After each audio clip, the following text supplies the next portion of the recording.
नमस्कार, मी ॲडव्होकेट असीम सरोदे. असीम सरोदे लॉजिकल या यूट्यूब चॅनलमध्ये आपल्या सगळ्यांचं स्वागत आहे.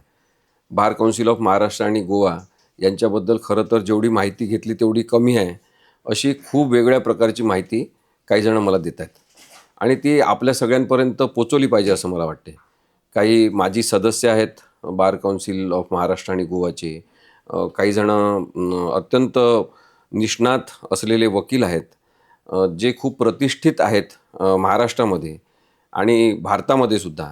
असे सुद्धा अनेक जण बार काउन्सिल ऑफ महाराष्ट्र आणि गोवाबद्दलची वेगळी माहिती मिळाली पाहिजे असं सांगत आहेत आणि वेगळे विषय त्यांनी सुचवलेले मी ते आपल्याशी शेअर करणार आहे.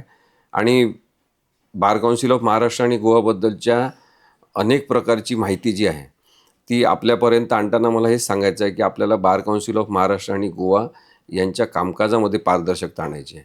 ही इन्स्टिट्यूशन जी आहे त्याची प्रतिष्ठा कायम राखून आपल्याला एका उंचीवर बार काउन्सिल ऑफ महाराष्ट्र आणि गोवाची प्रतिष्ठा न्यायची आहे आणि त्यासाठी एकत्रितपणे विचार करणं खूप आवश्यक आहे. बार काउन्सिल ऑफ महाराष्ट्र आणि गोवाच्या निवडणुका जाहीर झाल्या आहेत. मग आता अनेक जणांना वाटू शकेल की आपण निवडणुकीला उभं राहायचं. त्या प्रत्येकाला उभं राहण्याचा हक्क आहे, परंतु उभं राहण्याचा केवळ हक्क असून चालणार नाही. तुमच्याजवळ 1,25,000 रुपये पाहिजे डिपॉझिट भरण्यासाठी. बार काउन्सिल ऑफ महाराष्ट्र आणि गोवा इथे जर तुम्हाला निवडणूक लढवायची असेल तर उमेदवार म्हणून तुम्हाला 1,25,000 रुपये डिपॉझिट भरावं लागेल, जे नॉन रिफंडेबल आहे. म्हणजे साध्या तालुका स्तरावरील एखाद्या साध्या जिल्ह्यातल्या न्यायालयात काम करणारा वकील हा साधारणतः निवडणुकी लढवू शकणार नाही. अशा पद्धतीने फीची आकारणी करण्याचं कोणी ठरवलेलं आहे, केव्हा ठरवलं आहे? आपण एक प्रकारे वजाबाकी करण्याची जी प्रक्रिया वापरतो की ज्यांच्याजवळ पैसे नाही त्यांनी जणू काही निवडणुकीत उभंच राहायचं नाही, अशा प्रकारचा एक भेदभाव निर्माण होईल.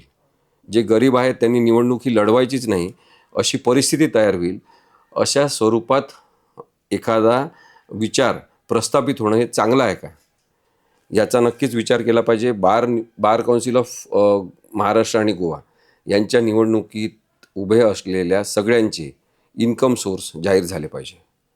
त्यांचे कमाईचे साधनं कोणते आहेत, ते पूर्णवेळ वकिली करतात का, त्यांचे इतर काही छुपे व्यवसाय आहेत का, हॉटेल व्यवसायामध्ये त्यांनी पैसे गुंतवले आहेत का, बिल्डर व्यवसायामध्ये ते आहेत का, कन्स्ट्रक्शन लाईनमध्ये आहेत का, कोणत्या एखाद्या उद्योगामध्ये त्यांची भागीदारी आहे का. या सगळ्या गोष्टींची माहिती आपल्याला कशी मिळणार? आणि ती मिळणार नसेल तर आपण एक चांगला उमेदवार म्हणून कोणाला निवडणार? हे सगळे प्रश्न घेऊन आपण या बार काउन्सिल ऑफ महाराष्ट्र आणि गोवाच्या निवडणुकीला सामोरं जातो आहे. आपल्याला पारदर्शकतेची मागणी आता आणि नंतरसुद्धा सतत करावी लागणार आहे, कारण की निस्पृह, प्रामाणिक आणि बुद्धिवादी अशा प्रकारच्या व्यावसायिक असलेल्या या वकिलीमध्ये आपण सगळेजण आहोत. आणि त्या सगळ्यांचं प्रतिनिधित्व करणारी शिखर संघटना म्हणून महाराष्ट्र आणि गोवा बार काउन्सिल, जी महाराष्ट्र, गोवा, दादरा नगर हवेली, दमण दीव या सगळ्या वकिलांचं प्रतिनिधित्व करणारी आहे. तिथे पारदर्शक पद्धतीने सगळं कामकाज झालं पाहिजे आणि भेदभावविरहित पद्धतीने अनेकांना निवडणुकीमध्ये उभं राहण्याची संधी असली पाहिजे. त्यासाठी 1,25,000 रुपये ही डिपॉझिटची अमाऊंट का? ही अवास्तव आहे का? ही जास्त अमाऊंट आहे का? आणि जो एखादा नेतृत्व गुण असलेला वकील असेल जिल्हा पातळीवरचा, त्याला जर निवडणूकच लढता येत नसेल कारण त्याच्याजवळ पैसेच नाही, तर मग आपण ही भेदभावाची जी प्रक्रिया सुरू केलेली आहे ती योग्य आहे का?